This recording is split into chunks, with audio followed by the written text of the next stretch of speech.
After 37 years of owning the power and politics of Zimbabwe, Robert Mugabe today was finally forced to own up to the truth and call it quits, even if he was a no-show.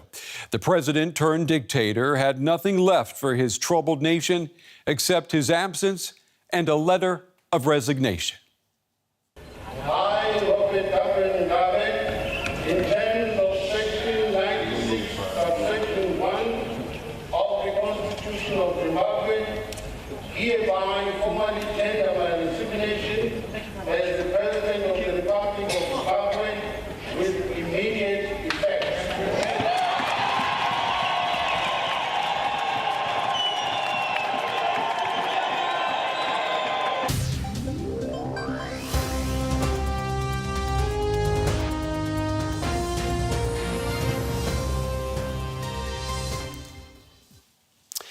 I'm Brent Goff in Berlin. We begin the day on a day that will go down in history. Now, these are the first hours of a Zimbabwe minus Mugabe. The embattled president turned iron fist ruler resigned today. The man whose omnipresence was matched for almost 4 decades by his omnipotence outside the rule of law did not show up to let it all go. Instead, he sent word of his resignation by letter to the Speaker of Zimbabwe's parliament. His absence, some will say, a final act of disdain for the democracy that he dismantled. For others, Mugabe's sudden estrangement didn't come soon enough. How quickly a new chapter of history in Zimbabwe has been written. Exactly 1 week ago tonight, there were reports of tanks rolling into the capital, Harare. My colleague, Christine Mhundwa, joined me here to talk us through what would become a bloodless military coup mixed with a forced constitutional transfer of power. Tonight, Christine is in Harare with Zimbabweans celebrating an end and a beginning like never before. People have come out in the streets here to express their jubilation. The energy, the atmosphere, I can't even describe to you right now, but moments ago, the news came out that Robert Mugabe has resigned. And literally within seconds, you could hear the chanting. We were right up at the office upstairs, the office of Morgan Frankenstein, who is the opposition leader in this country. When the news came in, people have flocked out here.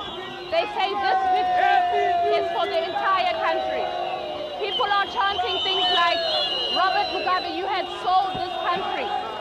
They are looking to Emerson Mnangagwa, who is most likely going to take the reins for the foreseeable short term, perhaps even further. But people aren't talking about the future right now. They're talking about the moment. And I must say, I'm overwhelmed. At some point in the day, we had felt that this time had been much later. They're chanting things like,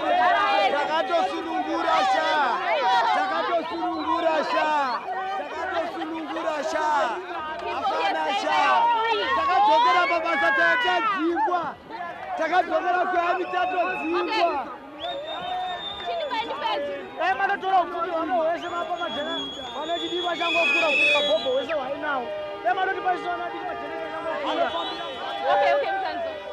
Yeah. So Zimbabwe's capital has pretty much erupted. Crowds have come out to express the joy that they have. Men, women, young and old, children, people in their cars, hooting, stopping to shake hands with others. It's an incredible atmosphere. Zimbabweans are docile people. They've not had much to celebrate in the past years. This is a moment I certainly will never forget as a journalist, as a reporter, and just feeling the energy here. It's unbelievable, incredible. That was our colleague, Christine Mhundwa, in Harare there as history was being made today. Well, the celebrations are also underway in South Africa tonight. For more on that, we are joined now by Dewa Mavinga, the Southern Africa Director at Human Rights Watch in Johannesburg. It's good to have you back on the show. I have to ask you, what went through your mind today when you heard that Mugabe had resigned? Utter disbelief. I could not believe that the man who has been in charge and who ruled with an iron fist in Zimbabwe since really 1980 for the last 37 years, had finally given in and resigned. I did not see it coming. I almost thought something might happen that could reverse everything. I could not believe it, that finally this was the end of Mugabe's rule, and that perhaps now this is an opportunity for a fresh start for Zimbabwe. Mr. Mavhinga, how important is this moment for Zimbabwe and for Southern Africa?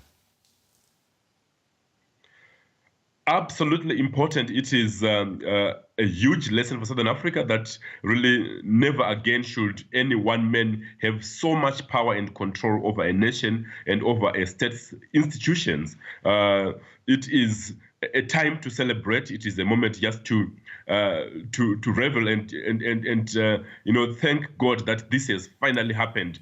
But I think it's also important to be mindful of how it has come about. It was the military that set off the events that have resulted in Mugabe's resignation. So the role of the military in Zimbabwe's politics is a concerning thing going forward. And I hope that there will be a framework to de-link and separate the military from politics, so that going forward, it will not be the military that are the guarantors of Zimbabwe's freedom, but the people of Zimbabwe themselves through free and fair elections.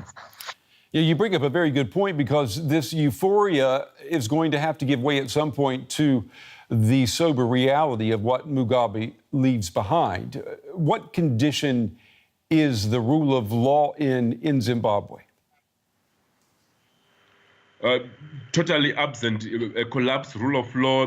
Over the years, Mugabe has completely disregarded the rule of law to get his way. So, for example, the farm inversions, despite the laws of the land and the judiciary saying clearly that it was unconstitutional and illegal, Mugabe went ahead with that program of farm inversions.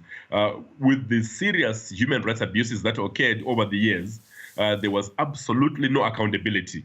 The people responsible for those crimes went scot-free. Now there is a hope that Zimbabweans could rally together to push for accountability.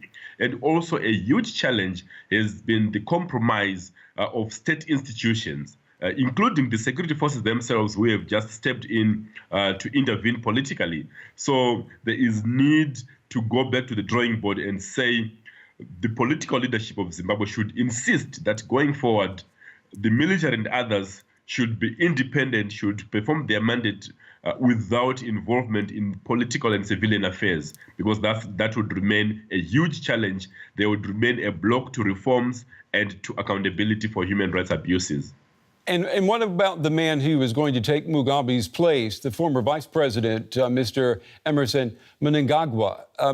His record is just as tarnished and as problematic as Mugabe's.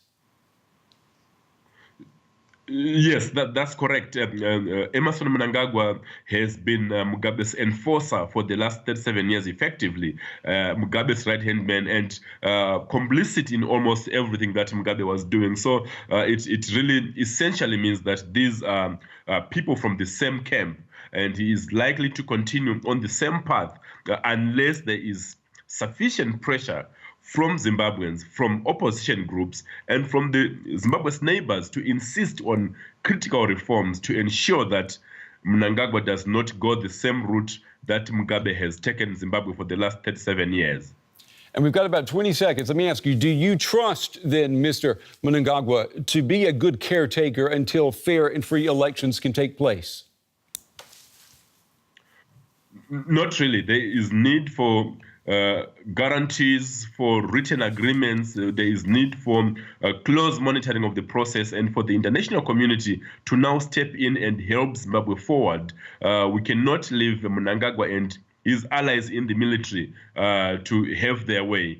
So there is really need for scrutiny if Zimbabwe is to start a new political chapter. All right. David Mavhinga with Human Rights Watch in Johannesburg. Thank you very much. We appreciate your insights tonight.